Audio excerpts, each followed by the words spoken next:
오늘 자연학습 농장에서 유치원 선생님이 아이들을 데리고 자연학습을 하다가 아이들에게 이런 질문을 했습니다. 여러분, 사과는 언제 딸까요? 그러자 아이들이 가을에 빨갛게 물들었을 때요 대답을 합니다. 그럼 땅콩은 언제 캘까요? 질문이 어려웠는지 아이들이 갑자기 조용해졌습니다. 이때 한 꼬마가 큰 소리로 자신 있게 대답을 했습니다. 주인이 없을 때요. 알고 보니 그 아이의 아버지는 절도로 감옥에 들어가 있었다고 합니다. 억지로 만든 이야기 같은데 부모의 교육이, 부모의 영향력이 얼마나 중요한지를 보여주는 이야기라고 생각을 합니다. 인기 프로그램인 금쪽 같은 내 새끼라는 그 방송을 보면 다 그런 것은 아니지만 거의 대부분의 자녀의 문제는 부모의 잘못된 교육법과 연관되어 발생되는 것을 알 수 있습니다. 이 시대는 어느 때보다도 정말 자녀를 낳아서 기르기가 힘든 때라는 생각을 합니다. 경제적인 부담도 만만치가 않고 부모 모두 바쁘게 일하느라 시간도 없고 잘 기를 자신도 없는 것 같습니다. 그러다 보니 자녀가 진짜 축복이라는 사실이 잘 믿어지지가 않을 때가 많습니다.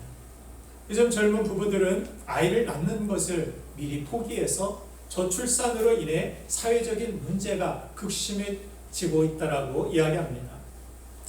우리 부모 여러분들께 저는 묻고 싶습니다.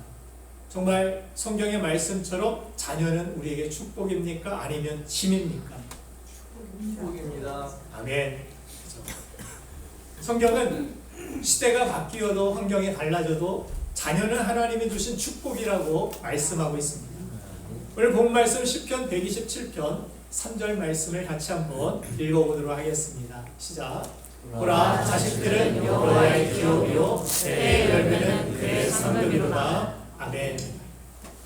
여러분들, 이 시대가 자녀는 축복이 아니라 부담이라고 말하고 아이를 낳으면 고생이고 내 삶은 사라지는 거라고 주장해도 세상의 그 말보다 하나님의 말씀이 옳음을 분명히 여러분들 믿으시고 이 말씀이 여러분들의 가정 가운데, 여러분들의 자녀의 세대 가운데 성취되는 은혜가 있기를 간절히 소망합니다. 보석 중에 보석, 다이아몬드는 원래 석탄과 그 원소가 똑같은 탄소 결정체입니다. 석탄과 다이아몬드. 그러나 얼마나 뜨겁게 연단이 되느냐, 얼마나 강력한 압력에 놓이게 되느냐, 그에 따라서 어떤 것은 석탄이 되기도 하고 어떤 것은 다이아몬드가 되기도 하는 것입니다.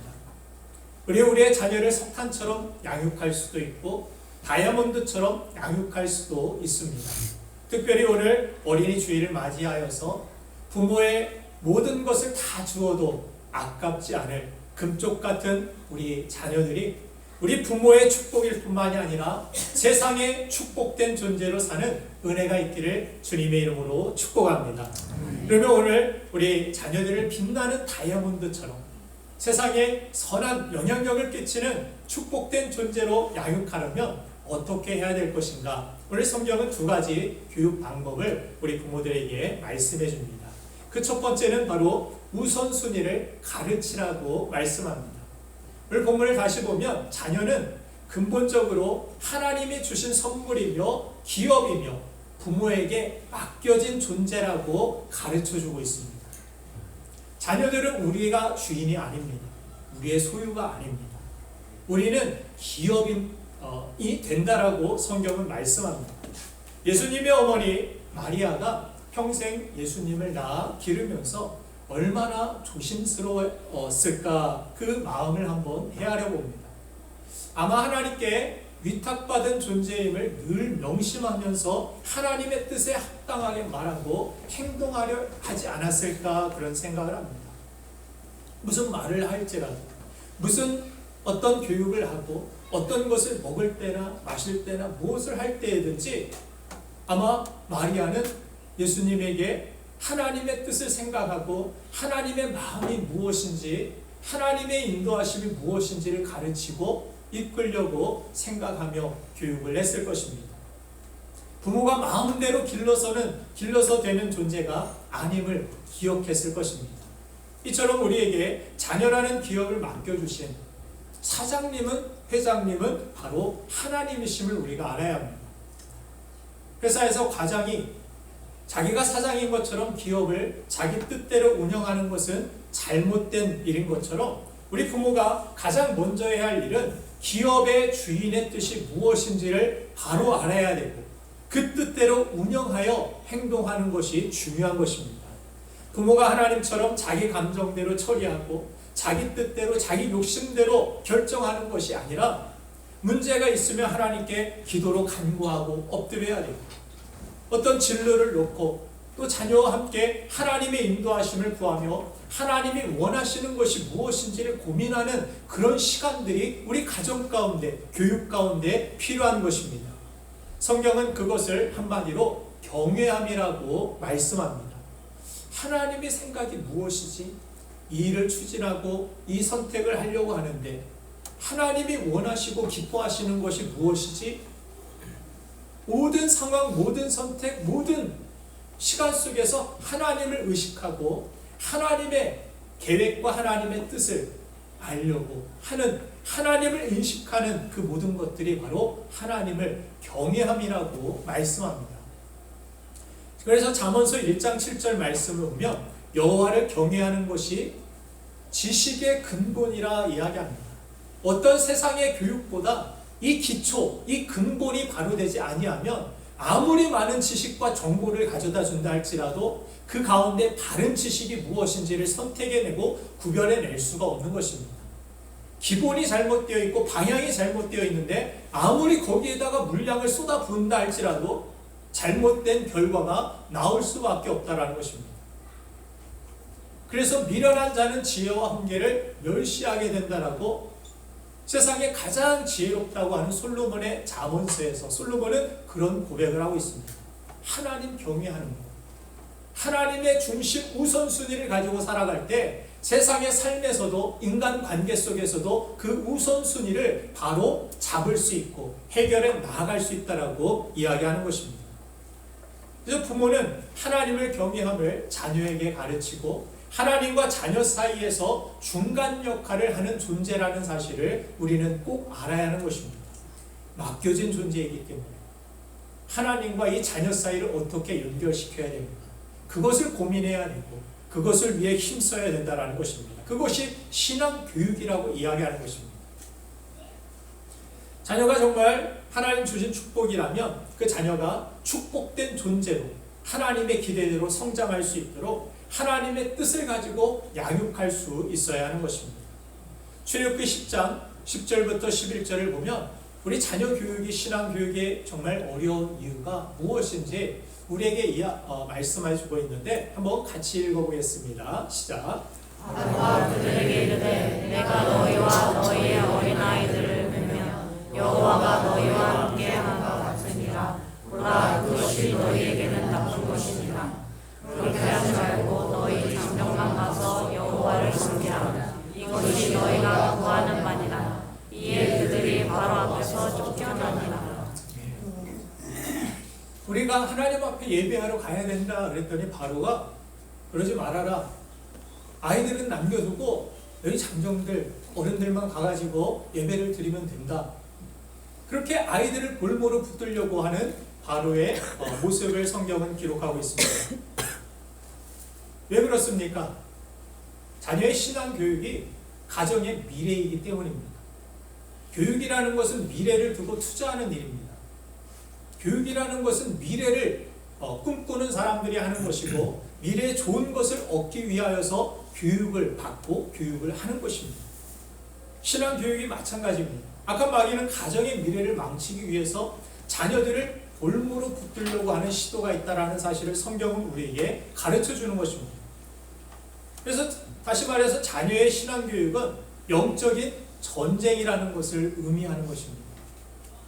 그들을 붙들려고 하는 세력과 하나님 앞으로 인도하려는 그러한 세력들의 싸움, 보이지 않는 것 같지만 그런 싸움들이 이 세상 속에서 진행되고 있다는 것을 우리에게 가르쳐 줍니다. 사사기 2장 10절 말씀을 보면 여호수아가 모든 면에서 잘했지만 하나의 큰 과오가 있음을 성경은 기록합니다. 여호수아처럼 완벽한 사람이 있을까 이렇게 생각되지만 사사기 2장 10절 말씀을 같이 한번 읽어보도록 하겠습니다. 시작. 그 세대의 사람도 다 그 조상에게로 돌아갔고 그 후에 일어난 다른 세대는 여호와를 알지 못하며 여호와께서 이스라엘을 위하여 행하신 일도 알지 못하였더라. 무슨 말입니까? 여호수아서 다음이 사사기 아닙니까? 여호수아 세대 때 정말 하나님이 주신 그 땅을 정복했고 그 땅에 들어가서 하나님이 주신 풍요를 누리며 자유를 누리며 자유의 백성답게 살았습니다. 그런데 그 모든 것들을 누렸는지는 모르겠지만 그 은혜와 축복들이 그 대에서 다 끊어져 버리고 다음 세대까지 이루어지지 못하여 다음 세대들이 뭐라고 이야기합니까? 하나님이 누굽니까? 하나님을 알지 못하는 세대들이 나왔습니다. 이스라엘 백성들 이야기입니다. 구원받은 하나님의 백성들의 가정에서 일어난 일입니다. 여호수아가 다음 세대들에게 이 축복과 이 은혜를 전달해 주면 좋았겠지만 그것이 다 그 당대에서 끊어져 버렸다라는 사실입니다. 사사기를 뭐라고 부릅니까? 암흑기라고 부릅니다. 암흑기. 무엇 때문입니까? 우선순위가 없다라는 것입니다. 하나님이 중심이면 그냥 문제가 있어도 하나님께 나아가고 어려움이 있어도 여러 가지 선택과 여러 가지 어떤 기로들이 있어도 하나님 그 중심 우선순위만 바로 잡으면 다른 것들이 해결되기 시작했습니다. 그런데 이 암흑기에는 자기의 소견에 옳은 대로 행하는 것이 암흑기가 되었습니다. 우선순위가 자신 일이었습니다.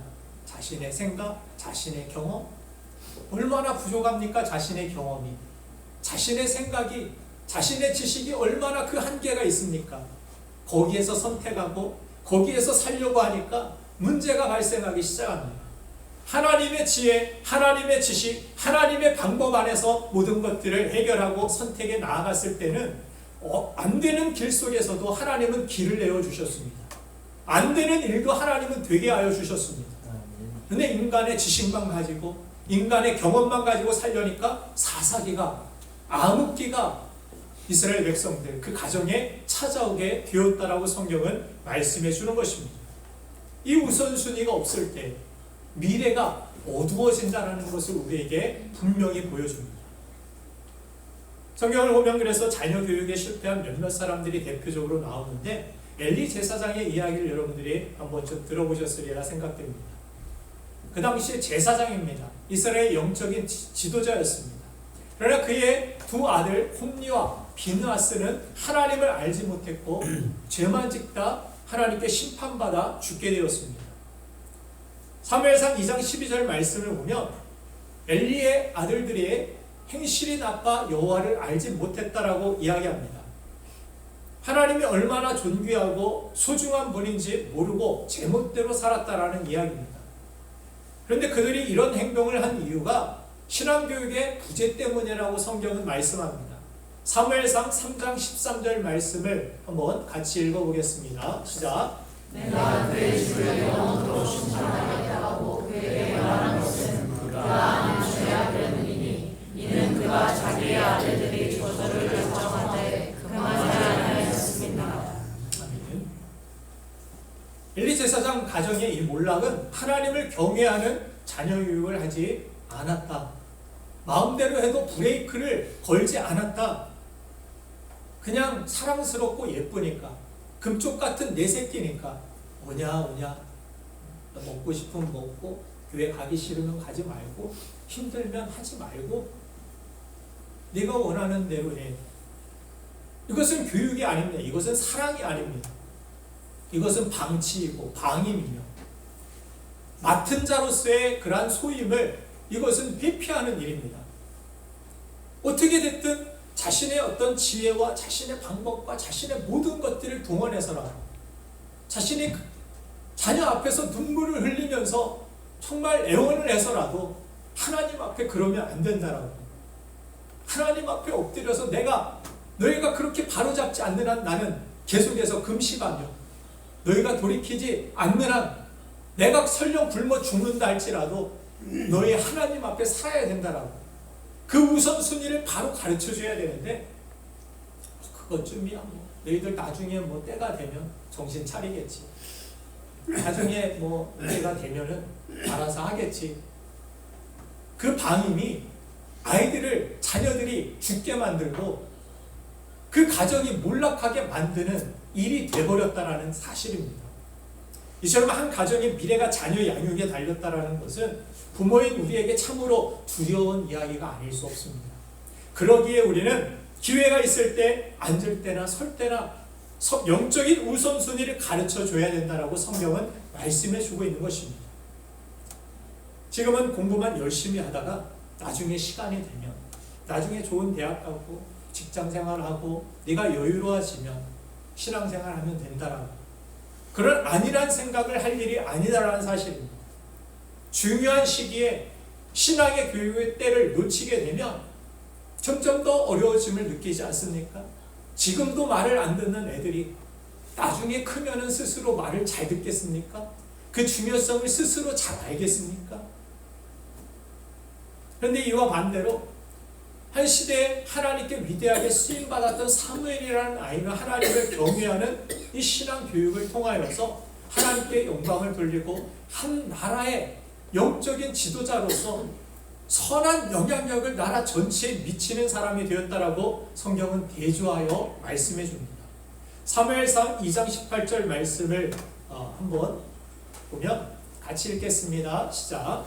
사무엘은 어렸을 때 사무엘의 옷을 입고 여호와 앞에서 섬겼더라. 어릴 때부터 사무엘은 하나님 섬기는 것을 배웠습니다. 아이가 뭘 알겠습니까? 그럼에도 불구하고 부모가 또 그 지도자들이 너 이 일들을 해야 된다. 제사장 있는 애복까지 입혀놓고 너 이렇게 하나님 앞에서 인도해야 돼. 나 잘 모르는데 어떻게 하는지. 우리 청년들도 이렇게 보면은 어렸을 때부터 어떤 교회에서 사역들을 맡고 그냥 뭣도 모르고 어떤 일들을 감당하면서 이 사무엘처럼 하나님 앞에 그냥 맡겨진 일이니까 하다 보니까 어떤 리더가 되고 다른 사람들이 영향을 끼치는 그런 교사가 되고 목자가 되고 이런 복음을 위하여 나아가는 그러한 선교에 앞장서는 그런 리더들이 되는 모습들을 볼 수가 있습니다.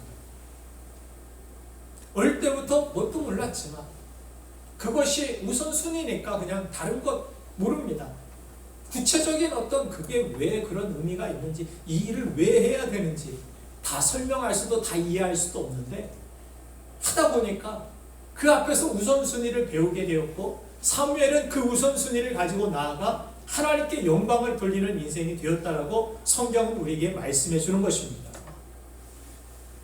그래서 사무엘과 같은 사람을 키워내기 위해서는 우리가 먼저 기억해야 될 사실이 우리 자녀들을 어릴 때부터 하나님을 알게 하는 것, 그것만큼 중요한 것이 없다라는 생각을 우리 부모들이 가져야 한다는 것입니다. 하나님 없는 세상의 문화들이, 세상의 지식들이 아이들을 흔들어 놓을 수 없도록, 흔들려고 할 때에도 나는 우선순위가 있어. 이것만은 정말 생명과 같이 지켜야 돼. 어릴 때부터 하나님 신앙을 굳게 세워나가는 것, 그보다 중요한 것은 없다라는 것을 성경은 우리에게 보여주는 것입니다. 그래서 하나님을 경외한다는 것은 하나님을 최우선순위에 두는 것입니다. 하나님을 경외하는 사람들을 위해서 하나님께서는 놀라운 축복들을 예비해 두셨다라고 성경은 약속해 주고 있습니다. 잠언서 22장 4절 말씀을 한번 같이 읽어보겠습니다. 시작. 청소와 여호와를 경외하는 보상은 줄과 영광과 생명이니라. 아멘. 겸손할 때 하나님을 경외하여 하나님 앞에 헌신하는 그런 삶은 반드시 하나님의 상이 따른다라고 이야기합니다. 구원은 믿음으로, 마음으로, 영접함으로 받습니다.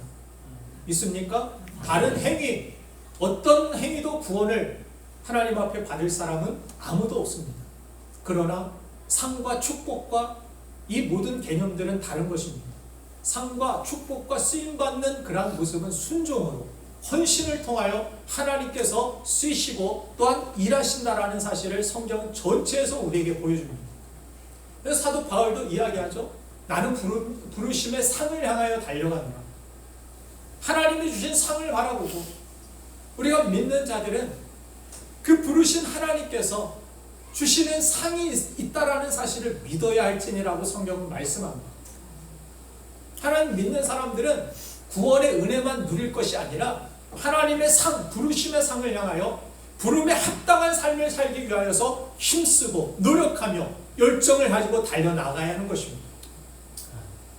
거기에는 반드시 하나님의 부르심에 합당한, 하나님께서 부르셔서 그냥 부르신 것이 아니라 가장 좋은 것을 주시고, 하나님 말씀하시는 이유는 우리를 힘들게 하고 괴롭게 하고 바쁜 인생 가운데서도 우리를 멈추어 서게 하여서 다른 사람들보다 뒤지게 하시려고 하시는 것이 아닙니다.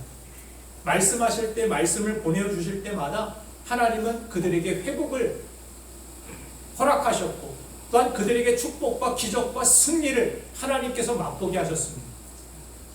말씀하시는 이유는 우리를 괴롭게 하려고, 힘들게 하려고 아니라 우리를 복되게 하시고 영광스럽게 하시고, 그 천국에서도 백골 천국을 다스리며 하나님의 영광을 영원토록 누리게 하시기 위한 하나님의 계획 가운데 우리를 통하여 하나님은 우리와 동행하시길 원하시고, 또한 우리를 통하여 일하시길 원하시는 줄로 믿습니다.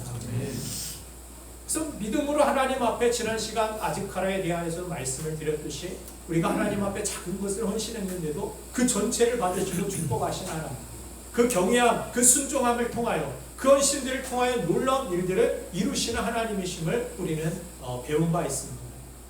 믿음의 조상인 아브라함은 이삭에게 하나님을 경외하는 모범을 보였고, 그 아들 이삭까지도 하나님의 놀라운 은혜와 축복들을 자손 후대까지도 누리는 모습을 성경은 우리에게 보여줍니다.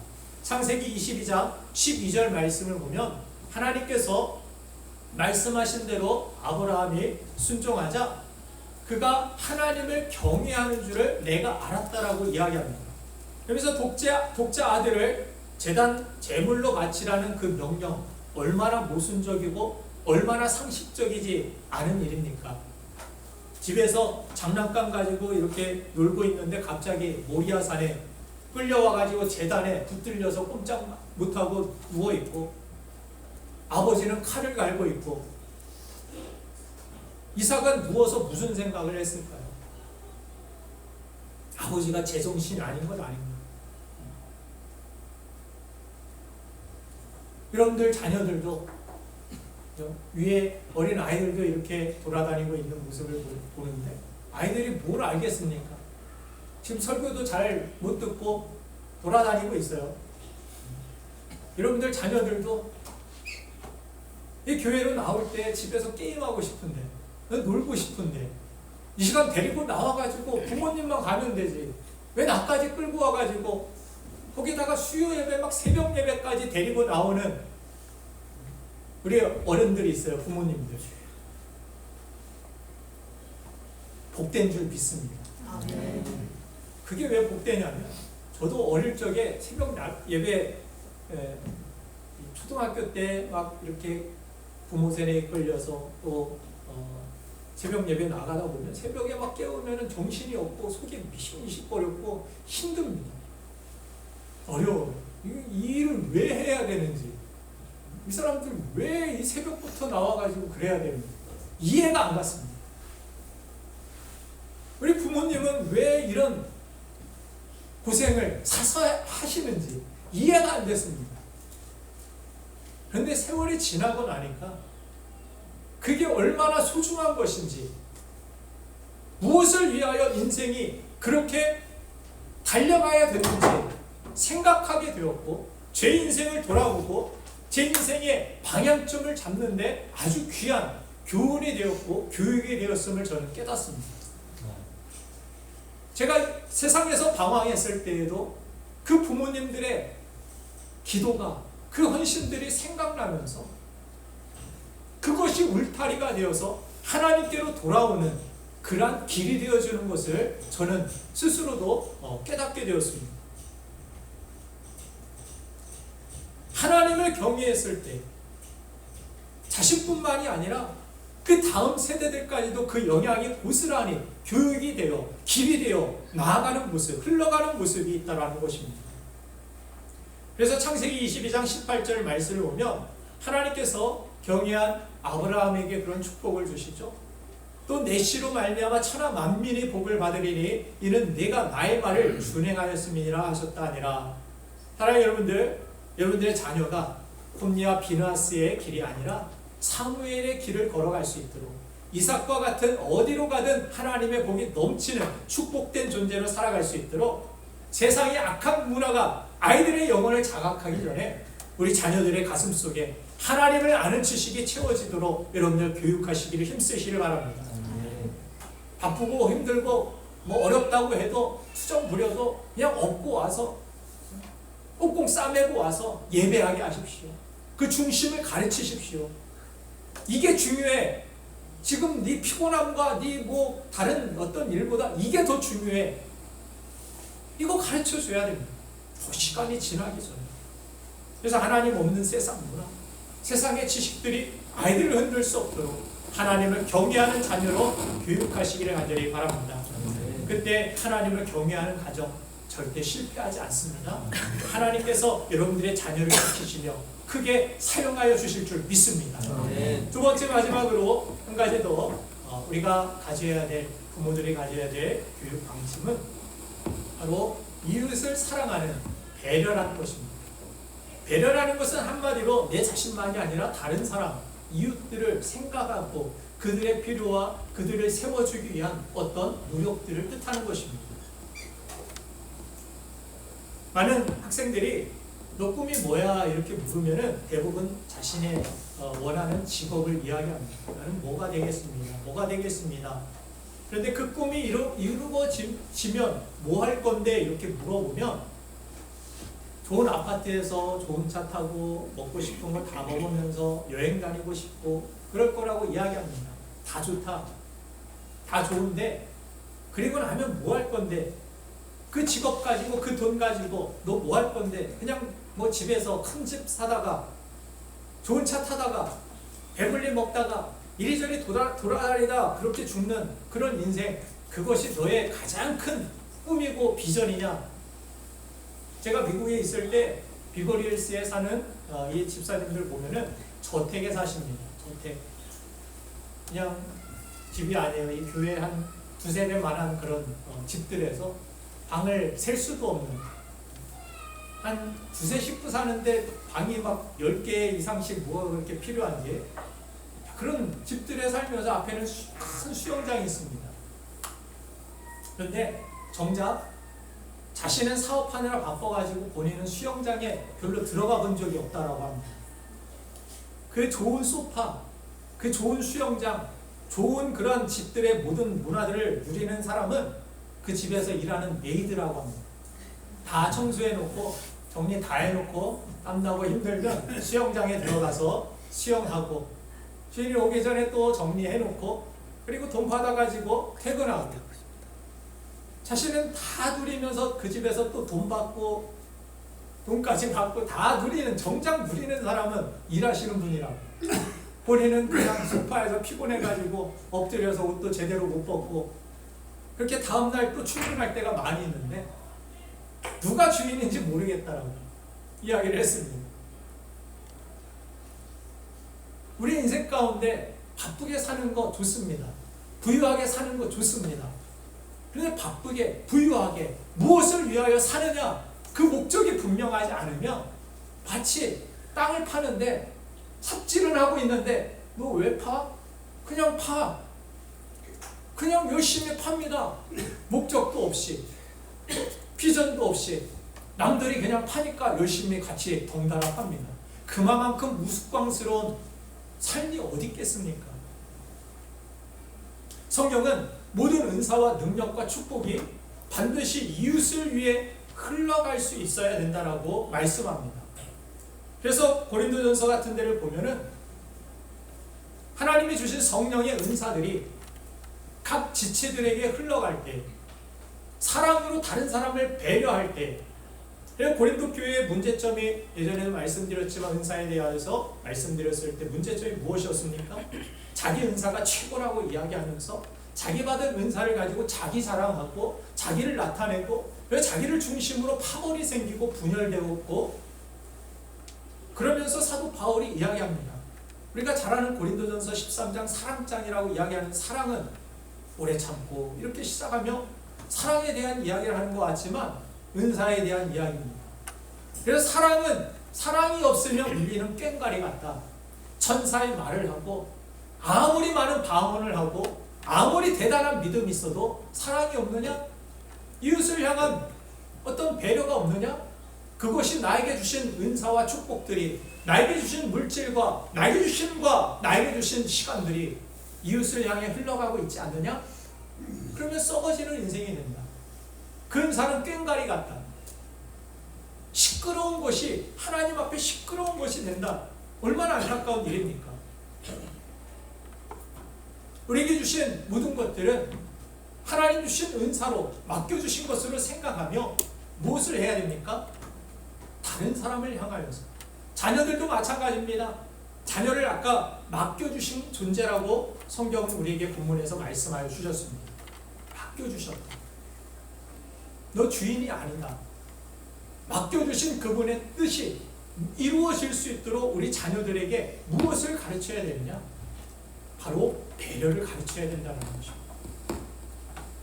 나에게 주신 은사, 맡겨주신 모든 것들은 이웃을 향하여서 흘러갈 수 있도록 하나님께서 우리에게 맡겨주셨다는 것입니다. 그 힘조차도 없다라면 구하십시오. 주실 것입니다. 나에게 돈이 없어서 다른 사람을 도울 수 있는, 나 하루 먹고 사는 것도 힘듭니까? 기도하십시오. 물질을 주실 것입니다. 네. 채워주실 것입니다. 네. 채워주시면 뭐 할 겁니까? 채워주시는 대로 사용해야 됩니다. 이웃을 향하여, 네. 이웃을 위하여, 복음을 위하여, 교회를 위하여. 그래서 모든 은사와 능력과 축복이 흘러갈 때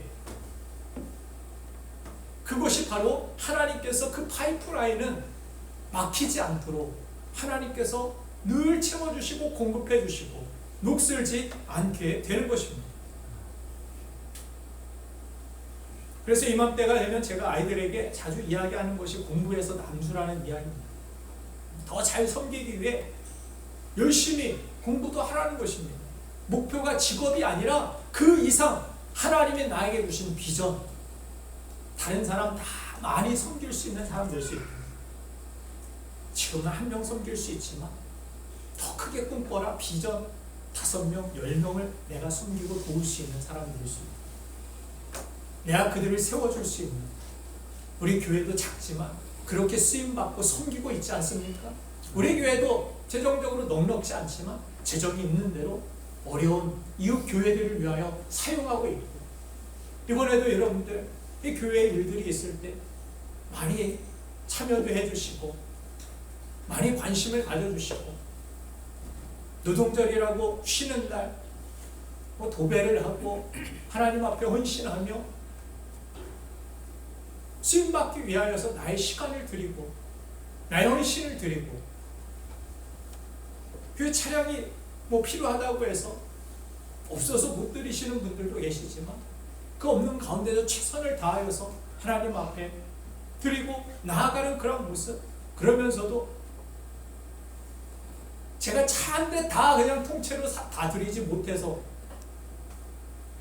안타까운 마음이라고, 제 꿈이 나중에 정말 교회가 필요할 때 그렇게 차 한 대 선뜻 드릴 수 있는 그런 사람이 되고 싶습니다. 그 꿈 이루어질 줄 믿습니다. 그런 비전을 가져야 돼요. 어떻게든 헌신 안 하는 교회를 찾게 해주세요. 하나님, 어떻게든 내 11조 봉투 좀 없어지게 해주세요. 이런 비전이 아니라 나 더 많이 헌신하고 더 많은 사람 살리는 사람 되고 싶습니다. 이 비전 가지세요. 맨날 그냥 먹고 사는 거 걱정만 하다가 나만 혼자 배불리 먹다 죽는 인생, 하나님 앞에 가가지고 뭐가 영광스럽겠습니까? 너 뭐하다 왔느냐? 맡겨준 거 가지고 배불리 먹다 자랑질하다 왔는데요. 그게 부끄러운 일이겠죠. 천국에서 가장 부끄러운 수치스러운 일일 것입니다. 아마도 가장 영광스러운 것은 주님의 십자가를 지고 나도 주님과 같이 그렇게 주님처럼 할 수는 없겠지만 완전히, 그러나 주님의 모습, 주님의 마음을 가지고 이웃을 향하여서 나아가는 그 배려, 그 헌신들, 그것을 주님께서 귀하게 여기시고 영원한 영광으로 영원한 상급으로 하나님께서 축복해 주실 줄로 믿습니다. 네. 오병이의 기적 이야기를 보면은 소년의 이 작은 도시락을 통해 5,000명 이상 넘는 사람들이 배불리 먹고 남는 기적이 일어나는 걸 보게 됩니다. 저는 이 기적 자체도 놀랍지만 이 소년의 드리는 이 드림 자체가 정말 더 큰 기적이 아닌가 생각이 됩니다. 오병이를 드린 이 어린 아이의 부모의 가정 교육이 얼마나 잘 되었는가 저는 그것을 한번 생각해 보았습니다.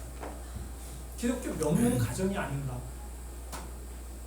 이 아이는 어떻게 보면 혼자 왔다라면 그 자리에 부모 없이 무척 용이 주도한 아이였으리라 생각이 됩니다. 생각 없이 예수님 따라다닌 이런 어른들과 달리 이 아이는 좀 길어지면 점심시간까지 생각하고 도시락까지 챙긴 아주 계획형, 아주 용이 주도한 친구였으리라 생각이 됩니다. 만약 그 자리에 혼자 왔다라면 도시락 싸가지고, 만약 부모가 그 자리에 있었다라면 아마도 부모가 그렇게 이야기했을 것 같습니다. 야, 너 도시락 있잖아. 예수님이 찾으시잖아. 그거도 지금 못 먹어도 예수님이 찾으시니까 네가 가서. 우리 어린 아이들 부모들이 그럴 때가 있죠. 뭐 행사나 뭐가 있을 때, 야, 네가 가서 해봐. 너 할 수 있잖아. 그리고 노래할 사람, 야, 네가 나가. 등 떠밀어서 등 떠밀려 나아갔든지 도시락을 싸왔든지 자기가 의도적으로 이렇게 도시락 가지고 나아갔든지 아주 훌륭한 교육을 받지 않았을까 저는 그런 생각을 합니다. 그래서 남들은 먹지 못해서 보란듯이 준비했던 이 도시락 자신 혼자 먹을 수 있었지만 이 아이는 주변을 배려할 수 있었고 배려하는 그런 교육을 받은 그런 훌륭한 아이였다라고 생각합니다. 그 일들을 통하여서 중요한 메시지는 무엇입니까? 이 배려하는 마음 중요합니다. 이 배려하는 마음을 통하여서 하나님의 축복이 흘러간다는 사실을 보여주는 것입니다. 혼자 먹고 배불리 먹을 수 있는 도시락이었는지 모르지만 그 일을 통하여서 이 아이는 평생 동안 기억했을 것입니다. 아, 나 혼자 배불리 이 도시락 먹는 것보다 함께 나눌 때 수많은 사람들에게 이것이 하나님의 기적이 되었고 하나님의 축복으로 흘러가는구나. 자신의 인생에서 아마 큰 비전이 생겼을 것입니다. 나 많은 것들 배불리 먹을 수 있는 그런 재물과 많은 그런 것들 풍요함을 내가 얻는다라면 나 이것들 가지고 더 많은 사람들과 함께 나눠야지. 더 많은 사람들을 위하여서 쓰임받는 삶을 살아야지. 그렇게 하나님의 축복이 흘러가는 것을 경험했을 때 이 아이에게는 이것이 평생의 교육이 되었고 평생에 오늘 우리가 이 설교 말씀을 통해서도 성경을 통하여서도 지금까지도 2000년 이상이 흘렀음에도 불구하고 기억하고 있지 않습니까? 오병이의 기적하면 대부분 안 믿는 사람들까지도 믿을 정도로 알 정도로 그런 배려하는 마음에 하나님의 축복이 있습니다. 하나님의 사랑이 있습니다. 하나님의 풍요함이 있는 것입니다. 사랑하는 여러분들, 하나님께서 우리에게 귀한 자녀들을 맡겨주셨습니다. 모두가 금쪽같이 정말 귀한 자녀들입니다. 그러나 우리가 어떻게 그 자녀들을 이끌고 그 자녀들을 교육할 수 있을 때 어떻게 교육을 하느냐에 따라서 미래가 달라질 수도 있습니다. 여러분들의 가정의 미래가, 우리 자녀들의 미래가 달라질 수 있다는 사실, 이 사실을 여러분들이 생각하시고 이 말씀을 가지고 오늘부터라도 하나님 앞에 결단하고 여러분들 자녀를 위해서 기도하시고, 지금도 늦지 않았습니다. 나는 자녀 다 컸는데요, 말도 안 들어요, 교회 가자고 해도 그냥 들은 척 만척 해요. 그 마음의 무거운 짐들 하나님께 맡기십시오.